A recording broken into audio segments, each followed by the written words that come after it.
My second speaker is Sain Amir Ablo. Sain Amir Ablo is professionally an engineer.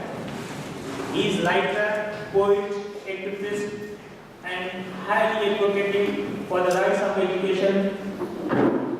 He is founder of Indian Education Foundation, which is working towards promoting education in rural areas of Sindh. So I request Sain Amir Ablo to present his thoughts, please. Thank you very much. Bismillahirrahmanirrahim. This is an August motion. This is an August event that I am addressing to the people of highly caliber, educated and linked with the Society of Technology, who has developed their lives and their families and their generations in UK or in the Western world, but they have migrated from a world of poverty, lavishness, crime, jeopardy, and extremism, and a pseudo-jihadism. We are the people, we live in an alarming situation. Today, we have to consider the society from where we have migrated, and we have to see the issues, the aspects, and the criminal activities that are happening in the society wherefrom we belong to. It is our right and also responsibility to take care of the society where we belong to.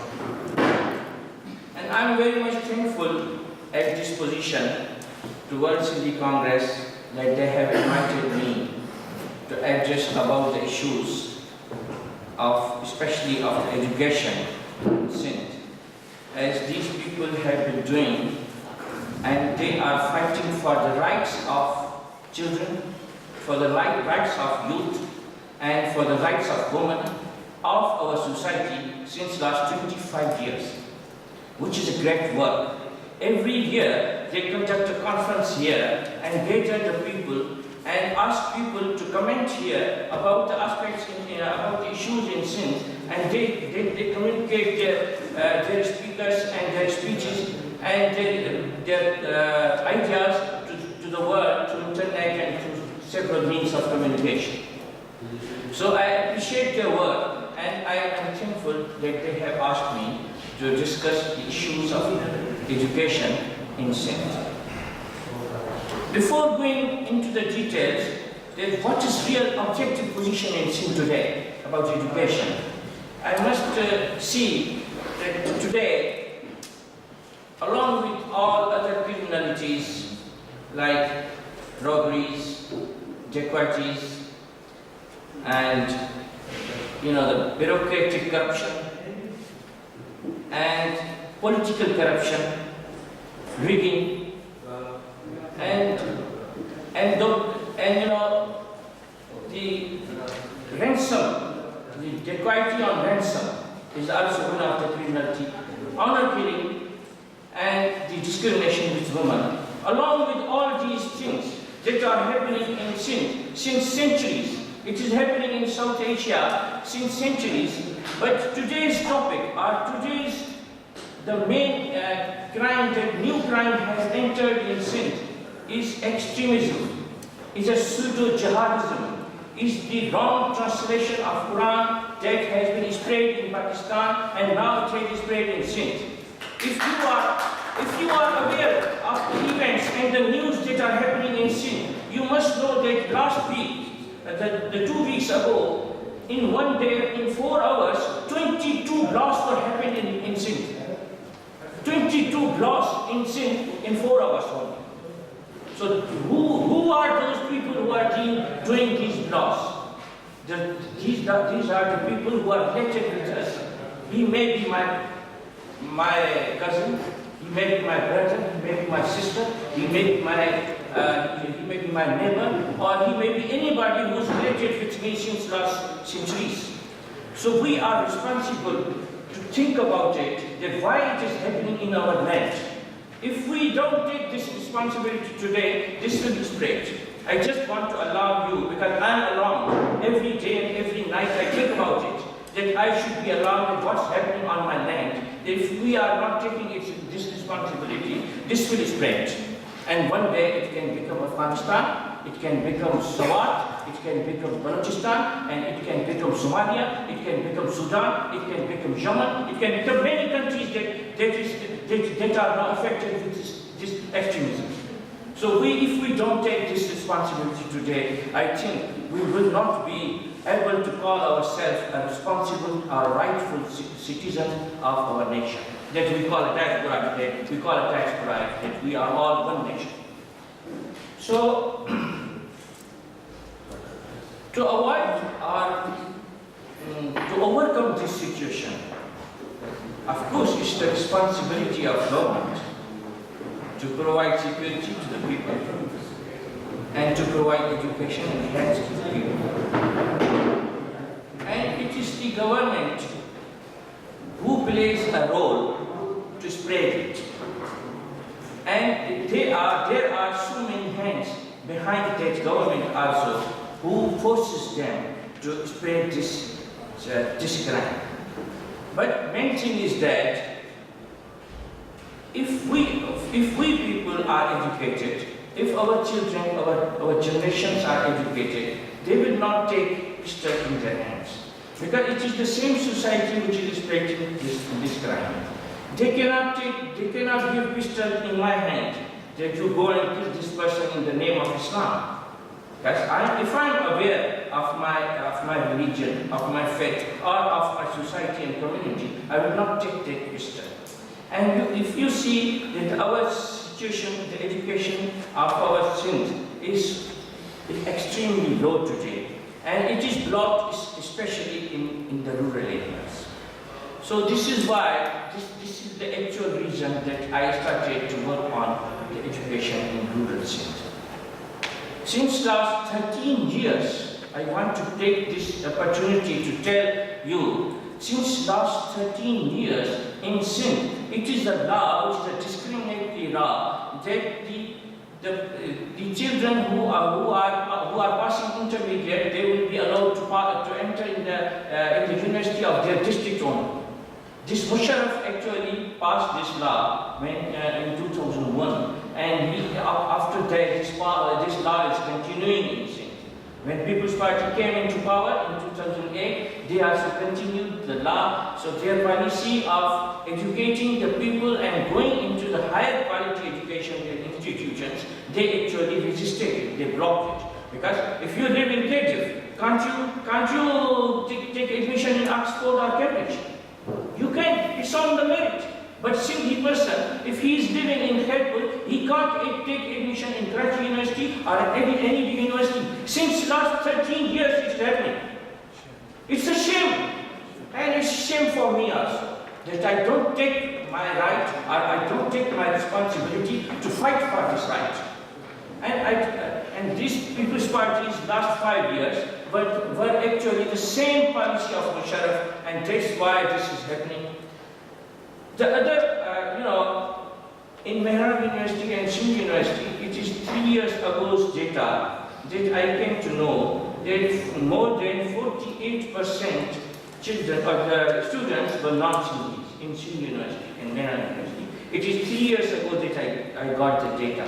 Today it is increasing. It must have been increased.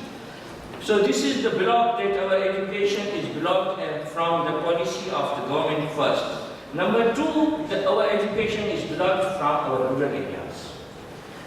The actual literacy rate in rural areas is 2%. This is my own figures. Because I personally go to the villages.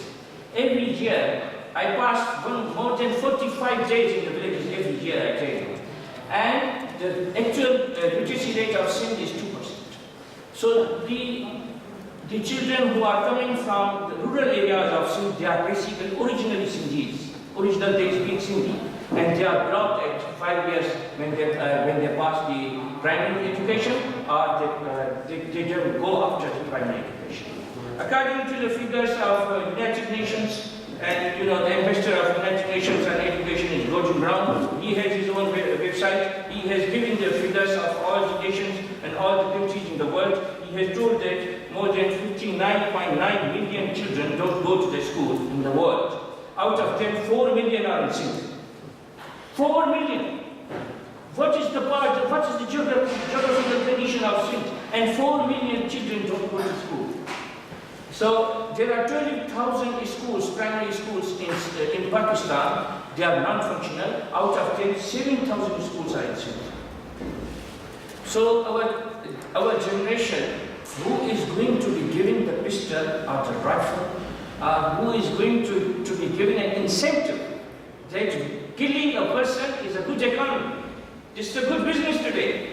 You kill a person, you just kill a person and get robbery and get money from the shop owner, and your local policeman gets the share of that.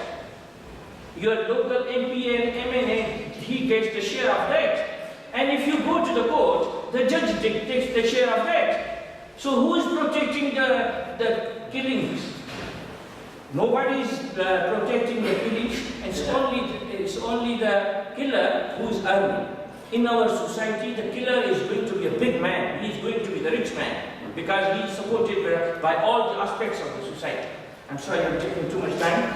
So this is why I have emphasized my organization is Indus Education Foundation, which was established in 2006. I have emphasized on the rural education in Sindh so that this block can be, curtailed. And for that, I have given a program, and I have started a project in Hala first because I belong to Hala, and I have given 5 to 6 components that will help the rural education in Sindh. The main component is the database system. I have collected the data of 30,000 children in Hala Telka only. There are 6 union councils in Hala, and there are 215 schools in Hala Telka. That we have collected the biodata of all the children in Telka Hala, that is 30,000 children. And we will transfer it on a software, a database software that will indicate the child that he goes to school or not. Because, if you don't make a system, that will not work. Here in UK or in other countries, you see that every child is registered and every child is forced by the government to go to school. So if we don't have the data, we cannot send our children to school. So this database system I have collected. After that, we are going to establish a big institute in Hala for the teachers and for the youth who are not able to get education. They will be given education free of cost in that institute. That will be the Institute of Modern Education for Primary Teachers. And we are going to establish the stakeholders governing body in every telka of Sindh. In every telka there will be a governing body of the stakeholders. All the stakeholders of the child are parents, are teachers, are the representatives of local MPAs and MNAs, the MNAs, the press, the education department. All those people will be the members of those governing bodies in all the telkas of Sindh, inshallah, in 3 or 4 years. And those governing bodies will run these schools, and they will follow the database system that I am going to develop in next 3 years. Every child in Sindh will be registered, and then they will be followed by their governing body, so that if we can confirm and we can identify the children that whether they go to school or not. This is the only solution to unblock the education of Sindh. If there is time that I can speak. Thank you. If there is no time, then I will finish. So I have a lot of things to say, but I'm sorry that thank you very much for your patience that you listened to me. And in another occasion, I will again talk about that, and I will give you the results that what I have done in last 6 months. In another occasion, when we meet the same people, I will tell you that what movement has been done in our rural education. Thank you very much.